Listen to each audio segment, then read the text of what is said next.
ለመገንባት ያነሱ ምንድነው ለመስራት ያልደረሱ ለማፍረስ ያላነሱ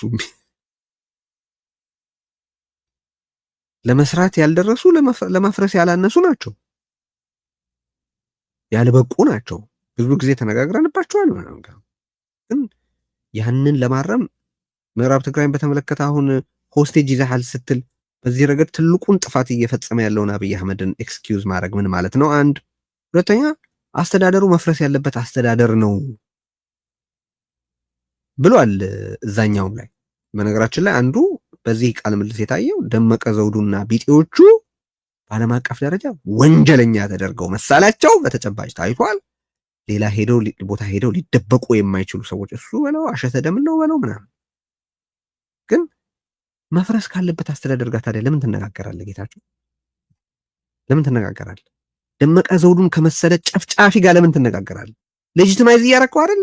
ቁጭ ብለህ ተመሳሳይ ጥያቄ ነው የሚጠየቀው። መፍረስ ከነበረበት ኦኬ፣ በፕሪቶሪያ ስምምነት መሰረት የፌዴራል መንግስቱን ለማወቅ ስለተስማማሁ ነው ከአብይ አህመድ ጋር መስራት የነበረብኝ ብለሃል። በፕሪቶሪያ ስምምነት መሰረት ከአብይ አህመድ አገዛዝ ጋር መስራት ግድ ነበረ። በቃ ምንም ሊደረግ አይችልም። የፕሪቶሪያ ስምምነት ያንን ይላል። የፕሪቶሪያ ስምምነት ግን ከደመቀ ጋር መተሻሸትን ግድ አይልም። እኔ ሁለቱ ህብረተሰቦች ተነጋግረው ዘላቂ ሰላም ሊፈጥር በሚችል መልኩ ቁስልን በሚያክም መልኩ እንዲፈቱት ፍላጎቴ ነው። ብዙ ጊዜም ተናግሬያለሁ። ያ ግን ደመቀን ከመሰለ ጨፍጫፊ ጋር ቁጭ ብሎ መነጋገርና እሱን ኢንዶርስ ማድረግ አይደለም።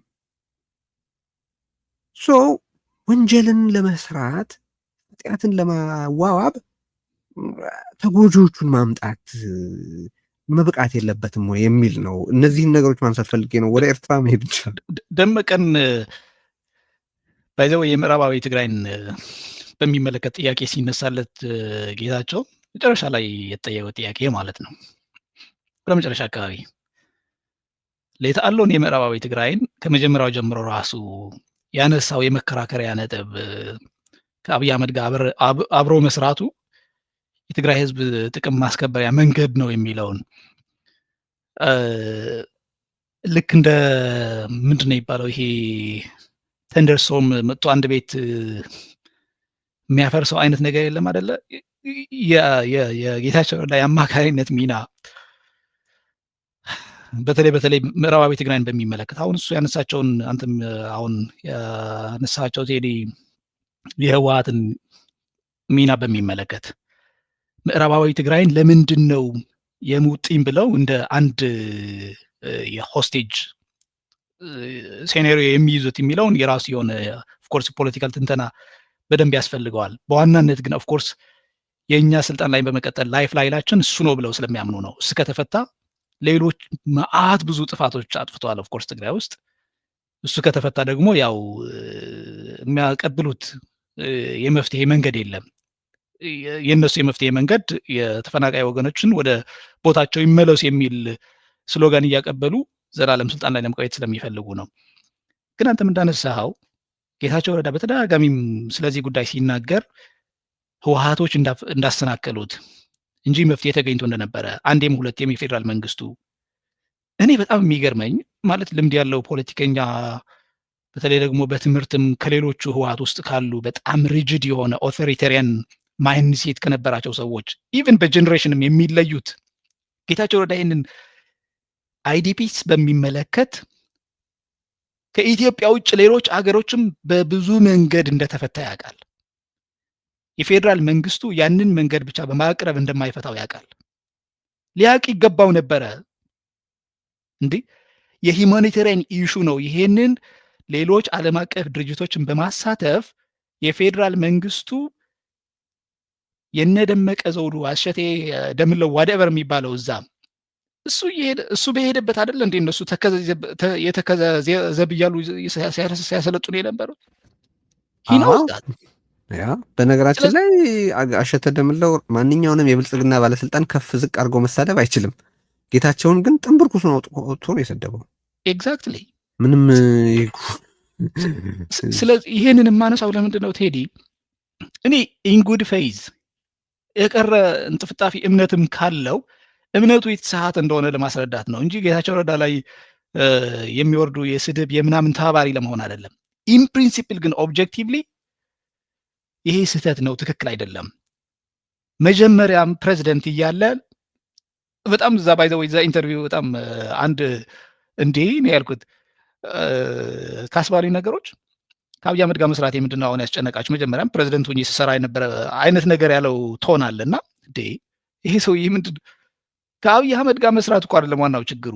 አብይ አህመድ የትግራይ ጦርነት ልክ ሌሎች ኃይሎች ያደረሱትን ያክል አስተዋጽኦ ብቻ ሳይሆን እንደ መንግስትም የመንግስት መሪ ሆኖ ሪስፖንሲቢሊቲ ቱ ፕሮቴክትን ጥሶ ሌሎች ኃይሎችም ጋብዞ ራሱም እየመራ ህዝቡን የጨፈጨፈ መሪ ነው። እንደ አንድ አብይ አህመድ አይደለም እኮ የቆጠርኩት ያለሁት እንደ ይሄ he was wielding government power። አሁንም እንደዛ ነው። አንዷ እህታችን እንዳለችው ጌታቸው ረዳ ዊልድ እያደረገ ያለው አሁን ሚራክለስ የሆነ ፓወር ወይም እስከሚያደርገው እናየው እንደሆነ እንጂ እኔ እስካሁን አላየውም። ሶ ቤዚካሊ በተለይ የተፈናቃዮችን ጉዳይ በሚመለከት ህወሓት ሆስቴጅ አድርጓል ብለህ የምታምን ከሆነ ምንም ልዩነት የለንም። ቴዲ እንዳልከው ትክክል ነው እሱ። የፌዴራል መንግስቱም ሆስቴጅ አድርጎ ያንን ኬዝ ላለመፍታት እንደ ዋና ጉዳይ እየተጠቀመበት መሆኑን ለምንድን ነው የምትክዳው ነው። አሁን ኤርትራን በተመለከተ ያነሳው እዛ ጋር ጌታቸው ከዛ በፊት አማካሪ ነኝ እኔ ሀሳብ ማቅረብ ነው የምችለው ሲል ከቆየ በኋላ ኤርትራን በተመለከተ እንዳልከው እመኑኝ ይላል እና ለዚህ ምክንያት አድርገው የሚያቀርበው ነገር አገን ኢሳያስና አብይ ውጊያ ጥቅም እንደማያመጣ ተረድተው አያረጉትም ይልና ለዚህ ምሳሌ ያቅርብ ሲባል መንገድ እየተሰራ ነው በሁለቱም መንገድ ይላል። አሁን እየተሰራ ያለ መንገድ እኔ ሰምታችኋል? በዛ አካባቢ የተሰራ መንገድ ያለ አለ። በኤርትራም በዚህም በኩል እየተሰራ ያለ ከትግራይ ጦርነት በፊት መጀመሪያ ግንኙነቱ እንደተጀመረ መሰራት የጀመረ መንገድ ነበረ። ከዛ ውጪ አሁን መንገድ ለመስራት የሚደረግ እንቅስቃሴ እንግዲህ እዛ አካባቢ መንገድ እየተሰራ ከሆነ ያው ታንኮቹን ሊያመላልስበት ካልሆነ በስተቀር አብይ አህመድ መቼስ ከኢሳያስ ጋር ያለው ግንኙነት እንዲቀጥል ወዘተረፈ ብሎ ንግድ እንዲሳለጥ ብሎ መንገድ ይሰራል ብዬ አልገምትም። እዛ ጋር አይ ቲንክ በጣም በጣም በጣም የተጋለጠበት ቦታ ነበረ ብዬ ነው የማስበው። የኢንቴግሪቲው ጉዳይ በስፋት ተነስቷል። እንደው እንዳልነው ቅድም እህትህ ምን ትላለች የሚል ጥያቄ ሲነሳበት አሁን የሚያስተሳሰረው አይ እህቴ ተጨማሪ ሰቆቃ በትግራይ እንዳይመጣም ስለምትፈልግ ይህንን ተግባር በተመለከተ ያላት እይታ ወተረፈ ብሎ ያነሳው ነገር አለ። ለሱ መልሱ ቀደም ሲል ያነሳናቸው ነጥቦች ናቸው። ኦኬ ከአብይ ጋር በመስራት የትግራይም ሆነ የሌላ ህዝብ ስቃይ ይቀንሳል ወይ የሚለው ጥያቄ በዝርዝር ስለተኬደበት አሁን እንደገና ተመልሼ ለማንሳት አይደለም። ግን ብሊቭ ሚ ሲለው አይ ይሄ ዝም ብሎ የእመኑኝ ስፍራ አይደለም፣ የማስረጃ የሀቅ እና የአመክንያዊ ክርክር ቦታ ነው ይለዋል። እና እመኑኝ እያለ ያለው አብይ አህመድን በተመለከተ ማንንም እመኑኝ ማለት የለብህም። አብይ አህመድን በተመለከተ ማለት ጦርነትንም በተመለከተ ያለው መረዳት ለመለወጡ ምንም ፍንጭ የለም። አብይ አህመድም እስካሁን ባለው የስልጣን ዘመኑ የጦርነትን አስከፊነት አልተማረም። አሁንም እየዛተ ነው፣ አሁንም እየገደለ ነው፣ አሁንም የደፋሪ ወታደሮቹን እያሰማራ ነው። በመሰረቱ የኢትዮጵያ ችግር በአፈሙዝ አይፈታም፣ በቃ ሽግግር ይኑር ወይም እንነጋገር እንደራደር እያለ አይደለም፣ እጅ ስጡ ነው እያለ ያለው። ስለዚህ በዛ ረገድ አብይ አህመድ ያሳየው የአመለካከት ለውጥ የለም።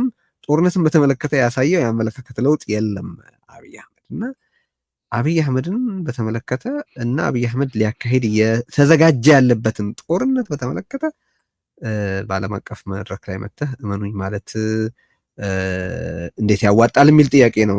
ምን አልክ ጌታቸው?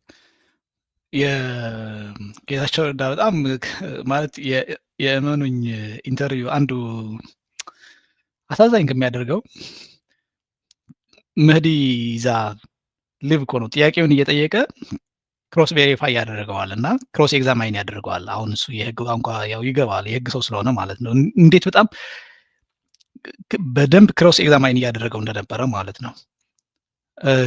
ሸትል ትረምቦ በጣም ጥሩ አስተያየት ነበር የሰጠው። የኢትዮጵያ መንግስት ከአሁን በፊት እንደውም ስህተቱ ሁላ ተምሮ ማለት ነው ከኤርትራ ጋር ጦርነት ከገባንም እንዴት መግባት እንዳለብን የሚል የውስጥ ጥናት ምንም በለው የሚመስል ዝግጁነት ያደረገ እንደሆነ ብዙዎቹ ቦክሶች ቼክ ያደረገበት የተባበሩት መንግስታት ድርጅት የላከው መልእክት፣ በቅርቡ ጌዲዮን ጢሞቴዎስ የሰጠው መግለጫ አይተህ እንደሆነ ብቻ ከጊዜ ወደ ጊዜ የሚያደርጋቸው ዝግጅቶች የማይቀር ጦርነት ያለ እንዲመስል ወይም ያለ እንደሆነ የሚያስረዱ ነገሮች ናቸው እና ያንን ኢንስቴድ ኦፍ በጣም ኮምፕሬሄንሲቭ በሆነ የኢስት አፍሪካ አፋየርስ አድቫይዘር የጠቅላይ ሚኒስትሩ ከሆንክ የአንድ አስፋልት መንገድ መገንባት ሳይሆን እንደ ዋናው ምክንያት ማቅረብ የነበረብህ ኦነስትሊ ኮምፕሬሄንሲቭ የሆነ እዛው አካባቢ ያለ ጂኦፖለቲካዊ እውቀትን ነው አይደለ? ወደ መጀመሪያ ወደፊት ማምጣት ያለብህ እንጂ ታስታውስ እንደሆነ አይ ቲንክ ጀነራል ዮሐንስ ይመስለኛል ኢሳያስ አፈወርቂ ጦርነት ከመጀመሩ በፊት አይ ቲንክ ይመስለኛል የአሰብን ወደብ ለማልማት እና እንዲሁም ኢትዮጵያን እንድትጠቀምበት ለማድረግ አንዳንድ ነገሮች ተጀምረው እንደነበረ፣ ሆኖም ግን ኢሳያስ አፈወርቂ ያንንም ራሱ የኤርትራ ብዙዎቹ ከተሞች ከትግራይ በኩል ስለሚገናኙ እና የመንገድ ግንባታው ራሱ በዛ በኩል እንደማይፈልግ ግንባታው ብቻ ሳይሆን ወደ ልማቱ ራሱ ተደርጎ ኦፍኮርስ ቢጀመር እና የንግድና የተለያዩ ሸቀጦች እንቅስቃሴ ቢጀመር በአሰብ አድርጎ ዋዴቨር ወደ አዲስ አበባ እንዲሄድ እንደሚፈልግ የገለጸበት እና አይ ቲንክ ጀነራል ስብሐት ኤፍሬም ይመስለኛል የዛኔ በጣም እንደተናደደ እንዴት ይሄንን ታስባለህ?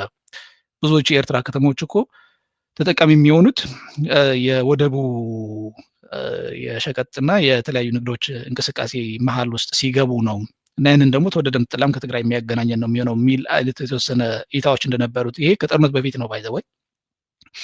ይህንን እያነሳ ያለሁት ያንን እሱ የጠቀሰው መንገድ የዛኔ ሲገነባ የነበረ እንጂ አዲስ መንገድ እንደሌለ ለመግለጽ ነው ቴዲ በእርግጠኝነት። ከዛ በኋላ ጀነራሎቹ እየዛቱ ነው። መካከለኛና ጥቃቅን ባለስልጣናቱም ጦርነት ከቴብሉ ውጭ አይደለም እያሉ ነው። በባሌም በቦሌም ወደብ እናገኛለን እያሉ ነው። አሰበኛ ነው እያሉ ነው። እነ ባጫ ደበሌ አሚን አሰበኛ ነው ማለት አለማለታቸው ሳይሆን የጦርነት ኢንቴንሽኑ ነው እዚህ ጋር እየተወራ ያለው። ስለዚህ ያለውን የሚደግፍ አይደለም። ግን አንድ ጋዜጠኞችን በተመለከተ ተጠይቆ እኔ ጌታቸው ኮንሲስተንት ነው የምልበት አንድ ነገር አለ። በተሻለ ኮንሲስተንሲ ያሳይቷል የምልበት አንድ ነጥብ ጋዜጠኞች መለቀቅ አለባቸው፣ ሰው በመናገሩ ምክንያት መታሰር አለበት ብዬ አላምንም የሚል ነገር አንስቷል። አይ ቲንክ ከሌሎቹ ነጥቦች ይልቅ ጌታቸው በተግባር አሳይቷል ብዬ የማስበው ከዚህም በፊት የተናገርኩት ነገር ነው። እሱም ከማናቸውም የህወሓት ባልደረቦቹ የተሻለ የተለየ ሀሳብን ቶለሬት የማድረግ አቅም እንደነበረው አሳይቷል ፕሬዚደንት በነበረ ጊዜ። ስለዚህ ጋዜጠኞች በጻፉት ምክንያት መታሰር የለባቸውም ሲል አምናለሁ።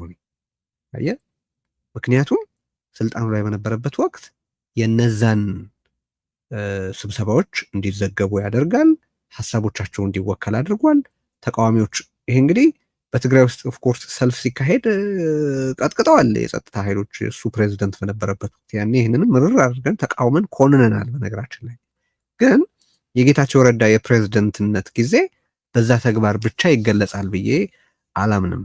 ከሌሎቹ በተሻለ የተለየን ሀሳብ የማስተናገድ ተግባራዊ እንቅስቃሴ አድርጓል። ለዚህ ክሬዲት እሰጠዋለሁ። ያኔም ከጠቀስኳቸው 3 ትልልቅ ውለታዎቹ አንዱ ነው። ያኔ ያነሳዋቸው ነበሩ እንደምታስታውሱት። አንዱ ህወሓትን ከውስጥ ምን ያክል የበሰበሰ ፓርቲ እንደሆነ እንድናይ አስችሏል። ህዝብ ዘንድ ምናልባት ህወሓትን በተመለከተ በተፈጠረው ልክ እንኳን የተፈጠረው ግንዛቤ እንዲፈጠር ትልቅ አስተዋጽኦ አድርጓል የሚል ነበር። አሁንም እውነት ነው ያ። ሁለተኛ መፋለም ሲችል፣ ከሌሎች ቦታዎች ድጋፍ መጥራት ሲችል ደም መፋሰስ እንዳይኖር በማድረግ ረገድ ማፈግፈጉ የቀነሰው ብዙ ነገር አለ ብዬ አንስቼ ነበር። አሁንም አይስታንድ ባይላት። ሶስተኛውና አንስቼው የነበረው ነገር የሐሳብ ምህዳርን በተመለከተ የተለያዩ ሐሳቦች በፓርቲና በመንግስት ሚዲያ ላይ እንዲንጸባረቅ በማድረግ ረገድ ተጨባጭ አቋም አሳይቷል የሚል ነበር። አሁን ያንን ይዞ በዓለም አቀፍም መድረክ ሄዶ አዎ ጋዜጠኞች ባሉት ነገር ምክንያት መታሰር የለባቸውም ቢል ከዛ በፊት የህወሓት ባለስልጣን ከጦርነቱ በፊት በነበረበት ወቅት እንደ ቡድን ከነበረው ተጠያቂነት ይልቅ እሱ ፕሬዚደንት በነበረበት ወቅት ሴት አድርጎት የነበረውን መንገድ መቀበል ወዳለሁ። ስለዚህ እሱ መወሰን በሚችልበት ጊዜ ሚዲያው የተሻለ የሀሳብ ዳይቨርሲቲ ነበረው። ሰዎች አስተያየት ይሰጡ ነበር፣ ይጽፉ ነበር፣ ሀሳባቸው ይወከል ነበር ወዘተረፈ። የተሻለ የሚባል ሀሳብን የመታገስ ነገር በተጨባጭ አሳይቷል። አሁን ያንን በተመለከተ እመነኝ ሲል ቢል ማለት ነው ስላለ ሳይሆን አርጎት ስላየሁት ያ አይ ቲንክ በዛ ጉዳይ እንኳን የምትለውን እቀበልሃለሁ ልል ፈቅዳለሁ ማለት ነው። ግን የአብይ አህመድ ሬኮርድ ግን በአደባባይ ማለት ምንም አይስተካከልም ነው። በምንም የአብይ አህመድ በዛ ጉዳይ ላይ አልተከላከለም። ጌታቸው መረጃ የለኝም ቢልም እነዛን ጉዳዮች በተመለከተ መፈጸማቸው ትክክል ነው አላለም፣ አይፈጸሙም አላለም። ግን አብይ አህመድ ኢዝ ኩክድ። ይሄ በቃ ማለት ይሄ ብቻ አይደለም። የጋዜጠኞች ምን ያህል አፋኝ፣ ምን ያህል ጨፍላቂ፣ ምን ያህል ጨቋኝ እንደሆነ በቂ ግንዛቤ መያዙን እናያለን።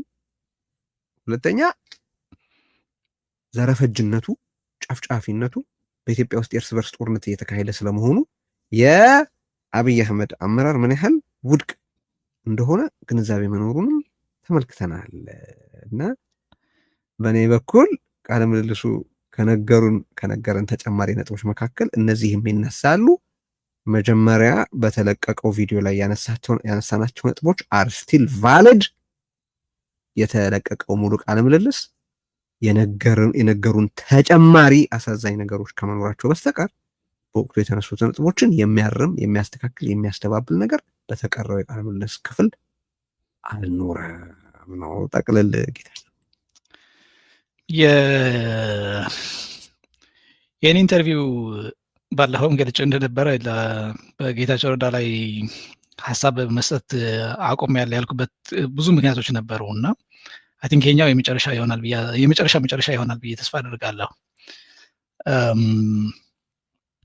ሁለት ነገሮችን ነው በተቃርኖ የማየው። ጌታቸው ረዳ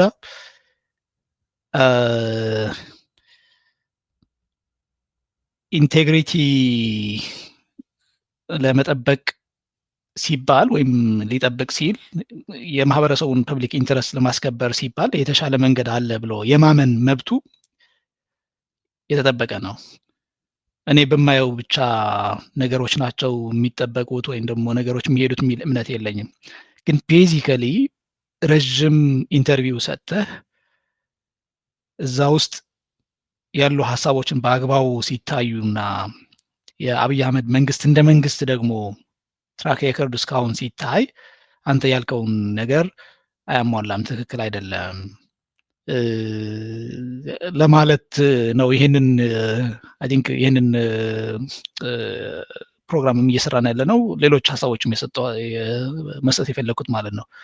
ግን ሁለት ነገሮችን ላንሳና ሀሳቤን ላጠቃለል ቴዲ። ቤዚካሊ አቶ ጌታቸው ረዳ የትግራይ ህዝብ ፐብሊክ ኢንተረስት ህወሓቶች እንደሚሉት አንታይ አይደለም።